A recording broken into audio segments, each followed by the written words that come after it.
За баярлалаа. За тэгэхээр энэ ерөнхий хяналтын сонсголд хоёр ч удаа оролцсон санал онлоо хэлж ил байсан. Чухам яаж анхаарч авсан нь бол мэдэгдэх юм алга. Сая банк орооны санал төгөлтөрч дурдсан юм алга. За тэр нь ч яах вэ? Ер нь энэ агаарын бохирдлыг бууруулах асуудал хамгийн уртцаар тавигдж шийдвэрлсэн үе бол энэ 2017 оны 1-р сард Монгол улсын ерөнхий сайдын захирамж гараад боловсрол соёлын шинжилгээ ухаан спортын сайдаар ахлуулсан ажлын хэсэг гарсан байгаа. Тэр ажлын хэсэгт бас миний бие дэд ахлагчаар нь ажиллаж ирсэн ба. Тэгээд энэ ажлын хэсгээс үндсэндээ агаарын бохирдлыг бууруулахад 4 чиглэл барьж явах зүйтэй байна гэсэн дүгнэлт гарсан. Саяын сонсголын үед ингээ хараад байхад тэр 4-өөс өөр шин юм бол ерөөсөө шинээр гарч ирэхгүй байгаа. Яагаад өгөхтэй зэрэг урд нь байсан энэ ажлын хэсгийн тайланг үзэж хараад дүгнэлт тооцоог нь анзаарсан хүн байгаагүй гэж би бодоод байдаг. Тэгэхээр энэ тайланг энэ засгийн газарт хүлээлгэж өгсөн тайланг 2017 оны 4-р сарын дундуур хүлээлгэж өгсөн. Энэ тайланг та нар нэг авч цаашлахаа ажиллагаад анхаарч үзээч. Энэ тайлан дотор бол агаарын бохирдлыг бууруулахад 1-р түлш цуухан сайжруулах, 2-р дулаан алгаан сайжруулах, 3-р цахилгаанаар халаах, за 4-р алстаа орон сууцуулах гэсэн энэ 4 санал бүгд тооцоо шинжилгээтэй. За ингээд одоо бол давын өмнө хамгийн дөрөв хийж болох ажил бол гэрийн дулаалгын асуудал. Манай Лувсан жил гишүүн бол бас энэ асуудлыг яриад байгаа. Гэрийн дулаалгыг манай ажлын хэсэг Тосон Цэнгэл Улаанбаатар хотод 5 хантай Монгол гэр дээр хийж үзээд дулаалгыг зөв ёсоор хийчихэд эрчим хүчээр халаах зардал 60 орчим хувь буурах нэ. Дулааны алдагдал 60 орчим буурахыг дээгүүл тогтоогод өгсөн. Монголын зах зээл дээр байдаг материалаар гэрийн дулаалга хийж болох юм байна. Тэр бүгд тогтцсон байгаа юм. Гэх мэтлэн тэр тайлантай ажиллаж байгаад та бүхэн маань энэ ажлын хэсгийнхэн дараагийнхаа ажлыг үзвэл их мэдээлэл байгаа. Энэ дээр бол бид нар бас нэг ойлголт харах зүгээ нэг чих тандуулмаар байгаа. Түлшний стандартыг нэлээд шүүмжилсэн саяын сонсголтоор. Тэгэхээр түлшний стандарт гэдэг чинь түүхэн эддээ тохируулж хийдэг гэдгийг ерөөс ойлгох хэрэгтэй. Ямар түүхэн эдээр түлшгийг ямар тэр тийм л түлш гаргана. Махаар бууз хийвэл махан буузны стандарт хийдэгтэй адилхан. Тэгэхээр түлшний стандартыг түүхэн эддээ тааруулж хийлээ. Хүндээ тааруулж хийсэнгүү гэж шүүмжилж байгаа улсуудын шүүмжил бол ямар шинжлэх ухааны үндэслэл байхгүй. Ямар түлшээр модоор хийвэл модон түлшиндээ тааруулсан, модон түүхэн эддээ тааруулсан ийм л стандарт гарах юм байгаа юм. Зүгээр энэнийг хэлэхэд одоо модон шахмал түлшний асуудлаар та бүхэн маань юу гэж бодож байгаа юм бэ? Энэ хувийн гишүүдийн зарим нэг саналыг харахад өнөөдөр 5 толгой түлш компани зориулж энэ түлшинд зарцуулж байгаа зардлын 50%-аар цэвэр модны хүчсэн шахмал түлшийг гаднаас авч хангах боломжтой гэж танилцуулаад байгаа. Энэнийг судалж үзсэн үү? Ингэх юм бол агаарын бохирдол бол эрс буурах нь бол маш тодорхой юм байгаа. Нэгдүгээр нөгөө талаасаа 5 толгой түлш компанид ажиллаж байгаа тэр улсынхаа эрүүл мэндийг бид нар бодох ёстой.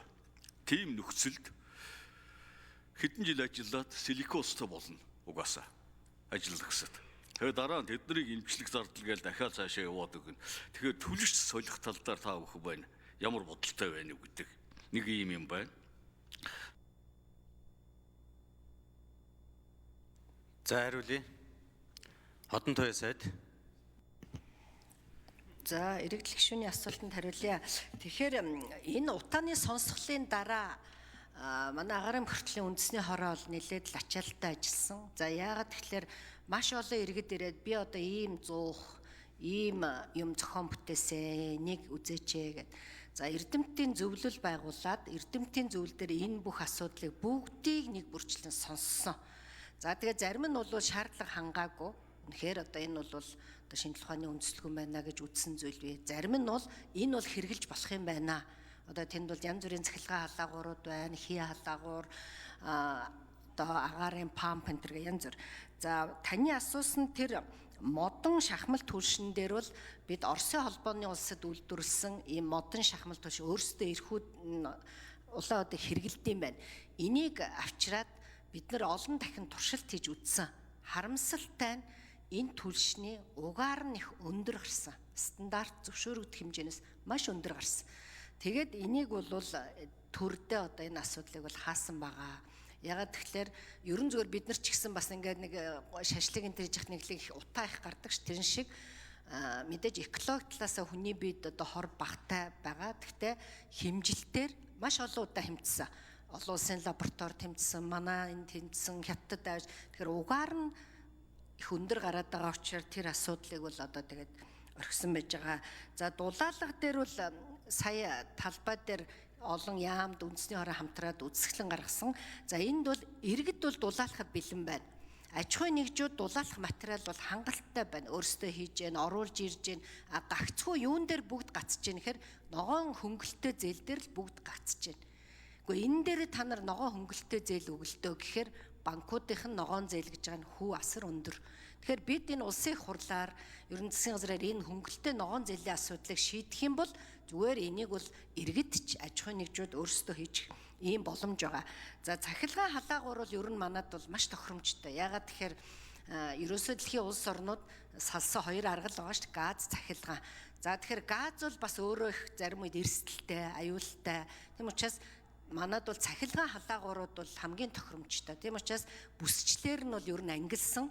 Аль хэсэгт цахилгааны ачаал даахаар нь, аль хэсэгт ер нь цахилгааны ачаал даахааргүй байна гэж ангилаад энэ цахилгааны халаагуурууд бол эрдэмтдийн зөвлөөр орсон.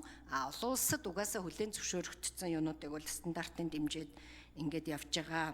За би сая дахиад хэлэхэд нэг одоо ноцтой зүйл юу вэ гэхээр манай одоо гарсан өнөөдрийг хүртэл хийсэн манай 5-7 туршилтуудаар стандартын шаардлага хангасан түвш гарч ирэхгүй байна. Гэхдээ сүүлийн үед бас хэд хэдэн хувийн хвшил биднэрт нэг аятайхан мэдээ дуулгаад байгаа нь. За гүйцээж хариулъя. Манай энэ 5-7 жишийн 0 давхаргын нүүрсийг одоо хятад аваачаа том химийн үйлдвэрүүд дээр тентх барьцалдуулагчтай нь холбоод ингээд гаргахад эхний туршилтууд бол маш амжилттай байна гэдэг ийм мэдээллүүдийг бол биднэрт ирүүлсэн.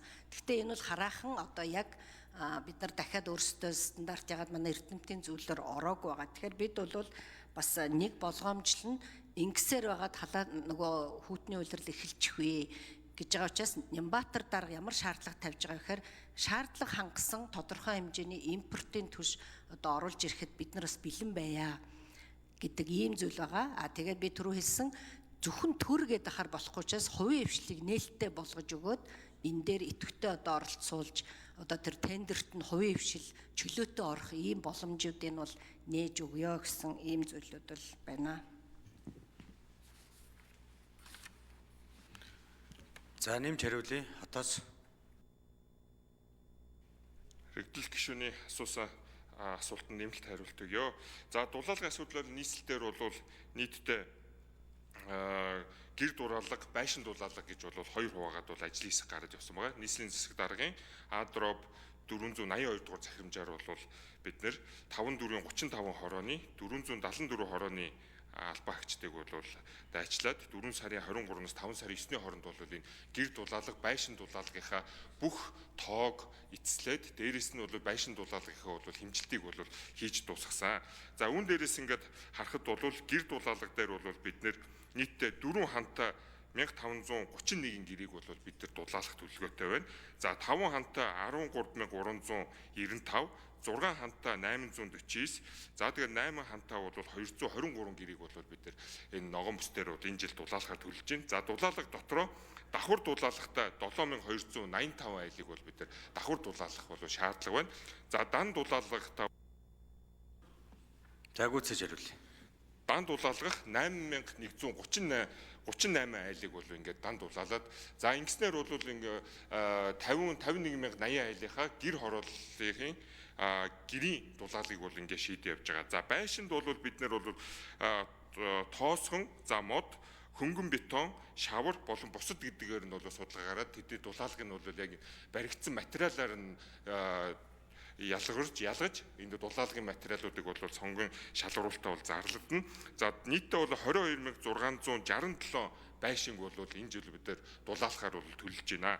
Үүнээс бол тоосгон байшин 7477, мод 5778, хөнгөн бетон 4221, шавар 3051, за тэгээ бусад 2120 ийм байшингуудыг бид нар дулаалахаар ингээд төлөлөөд тоо статистик бүгд гараад судалгаа нь хийгдээд дууссан байгаа. За дүүрэн иргэдэл гишүүн тодруулж суй.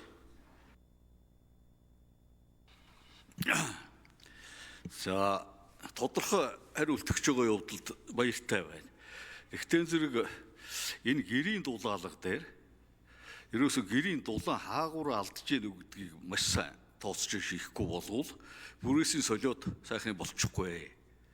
Гэрийн дулаалга одоо шалаараа хэдэн хувийн дулаанаа алдж яах, тооноороо хаалгаараа хэдэн гэдэг бол бас хийгдсэн. Зөндөө нуршилтаар тогтооцсон. Тэр бүхнийг сайн тооцох хэрэгтэй. Хоёрдугаарт модон шахмалдаар угаар ихтэй байр гэдэг болвол нэгэн шинжилгээгээр гарч байгаа бол тийм л гэсэн үг. Тэгэхдээ энэ нь тэр модон шахмал угаар ихтэйдэг биш. Модон шахмалыг төлж байгаа 100-ны чинь агаарын солилцоо хүрэхгүй, хүчил төрөгчд дутаад